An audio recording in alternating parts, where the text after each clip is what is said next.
Hi everyone, Matt Watson here from Carwow. So I'm sitting in my BMW M3 competition daily driver and I'm driving it around the circuit. In fact, you know what I'm going to do? I'm going to time it around this little racing circuit and see how quick it is. And then I'm going to drive the same circuit in a Porsche 911 Carrera 2 and see which is quicker. Make sure you subscribe to this channel and hit the bell icon to turn your notifications on. That way you will not miss any of these uploads. Also, if you're thinking about buying a new car such as this M3 and you want to see how much money you can save or that you're paying a fair price, click on the pop-out banner up there to go to Carwow. My team and I help you choose the right car for you and get it for a fair price from one of our trusted dealers. Alternatively, you can just simply Google "Help Me Carwow" and you can just go straight there after this video. Buying a new car? Then head to Carwow and my team will help you find your next car at a fair price. Carwow, your one-stop car buying comparison site. Okay, let me tell you about this M3. So, 3 litre, straight 6, twin turbo, 510 horsepower, 650 newton meters of torque. In this particular version, it's driving the rear wheels only, using an 8-speed torque converter automatic gearbox with paddle shifts. We've got a limited slip differential at the rear, and this car, it's not the lightest, comes in at 1,730 kilos. Starting price, £75,000. This one with these lovely racing bucket seats with carbon backs, £85,000. Yes, it's a lot of money, isn't it? Well, it is a nice car, it does it all, 4 doors, practicality, and it's a sports car to drive. So, let's do it. Let's go for a flying lap, see what we can do with this car. Here comes the start line now. Pardon the brakes here. Oh yeah, good brakes on this. 6 piston calipers, huge disc at the front, got 4 piston at the rear. Oh, it likes to slide a bit round there. I've got the stability in MDM mode. Well, otherwise it just gets too sideways on me. This thing, it's so leery. But it's great because you can feel exactly what it's doing. You know when it's braking away from you. Hard on the brakes here. The brakes are good. Lift off over these curbs, roll them a little bit. Okay, on the power, just balancing it here, stopping and sliding. Get it rolling and rotating into this corner. Oh! Here we go! What's the time going to be? Here comes the finish line! Oh, woo! Go on. Let's hear what I did. Go on. 48.1. 48.1. It's all right. It looked good. Now let's try the Porsche. Okay, now I've jumped into the 911. So this is an entry-level Carrera. It starts from £83,000. It's got basically no options on it. I think it's got £1,000 worth of options. So as standard, you get a 3 litre, flat 6 twin turbo, puts out 385 horsepower, so way down on that M3, 450 newton meters of torque. Once again, way down on the M3, but it is lighter. It comes in at 1,500 kilos. Also, you have a dual clutch automatic gearbox and it shifts gears so well. Drives the rear wheels only in this car. There's no diff on the back axle either, like you get with the M3. It's fairly basic as Porsches go. You do have adaptive dampers though, got the car in sport setting, so they should help me out. Keep it nice and flat in the turns. Yeah, it's a nice car. Right, let's go for a flying lap. And here comes the start line.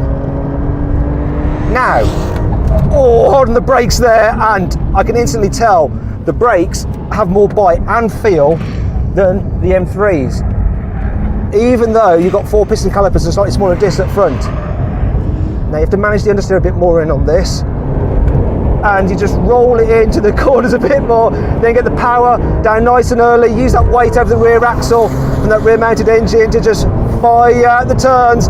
But I've got to say, the steering just feels more precise, a bit more faithful than the M3s. And it doesn't want to step out anywhere near as much.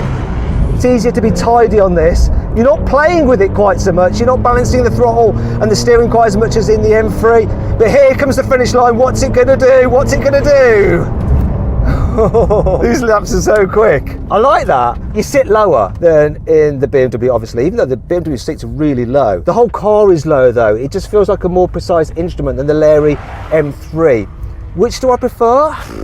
I actually like the playfulness of the M3. This is just more kind of just let's put in a good time. I didn't like it though. This is good. It's really good. It's like the entry-level car. Let's see if it beat an M3 round this track. Entry-level Carrera, top of the range 3 series. Let's find out. Let's find out if I can find the window switch. There it is.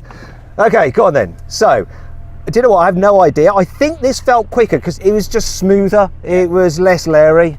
You had more minimums by the looks of it. Really? Your minimum speed looked higher, yeah. So I was going quicker through the corners than in the BMW? Exactly, yeah. Okay, but on the straight, obviously the BMW's got more power. You could see you were losing out. As well Okay, right, so what did it do? Near as makes no difference, 48 dead. 0.1 of a second, and the Carrera takes it. But we talked about straight line speed. Let's compare them now. What I'm going to do is launch the two cars, and I'm actually going to jump in the BMW first. Let's do that. Right, now I'm going to launch this thing, time it from 0 to 60, 0 to 100, and then see how long it takes to brake from 100 to 0. Let's do it. Launch control active.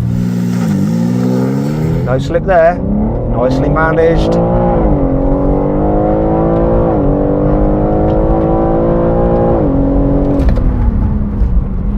Oh, right. Oh. Let's see what the scores on the doors are. So, 0 to 60, 4.16. 0 to 100, 8.47. And then it took 4.18 seconds to brake at 285 feet. Let's just convert that to meters on the screen. Okay, I've got some launch and braking times for the M3. Now I'm going to do it in the 911. How close is this going to be? Let's find out. Nice takeoff.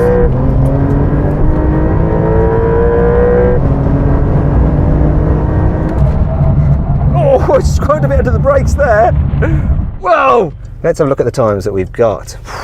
Man, this thing launches well. 0 to 60, 3.72 seconds. Why do you need any other 911? 0 to 100, 8.7 seconds.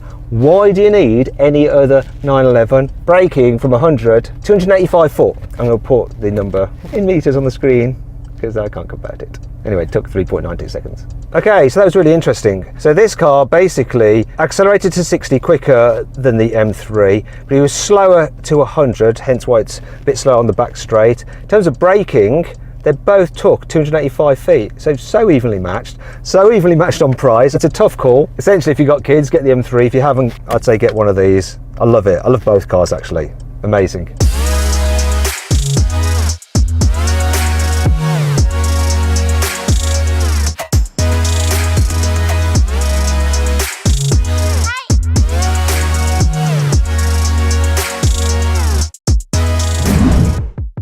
Hope you all enjoyed the video. If you did, give it a like. If you want to watch some more videos, click on the boxes there. And if you want to check out other track battles and our times on the track, click on that box there to check out our track battle leaderboard.